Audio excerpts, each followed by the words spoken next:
Hi, and thanks for logging on to the Daily Dvar. And here's a brand new halacha for you, and it's for Sunday, the 12th day of August. Here we go.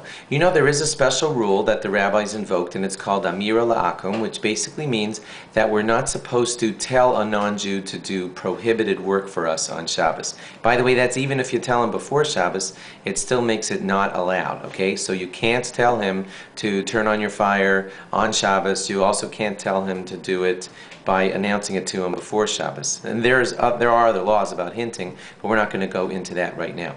Now, let's say on Shabbos there was a kiddush in your house. You have a non-Jew helping you with the kiddush, and you ask him to quote-unquote clean the floor afterwards. And he doesn't have to do any prohibited work in order to clean the floor. He could just choose to sweep, which would probably be allowed. He could just choose to pick up the pieces by himself, or he might on his own choose to use the vacuum cleaner.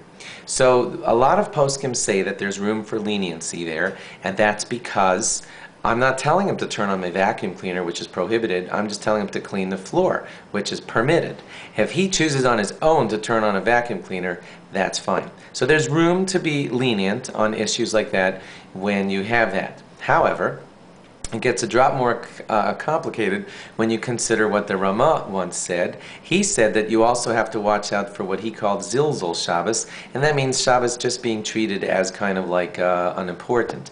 If loud machines are roaring through your home on Shabbos, that would, be Mazalzel the Shabbos, and that means it would make the Shabbos seem unimportant because all these electronic things are just rolling away in the house, and therefore the Ramah said we shouldn't have things like loud vacuum cleaners going in our house. So would it then be permitted for me to have non-Jews running my dishwasher or my vacuum cleaner, etc.? And you got to know that a lot of camps, Jewish camps and Jewish hotels, and they often have their loud running dishwashers going with non-Jews operating them. So what's the halacha? Generally, most poskim say this: where there's a case of loss, in other words, it would be very, very difficult for you to hire a lot of people to permissibly wash those hotel dishes. It would be a great, great loss to you, and it would be much, much more affordable if you would have a non-Jew do it.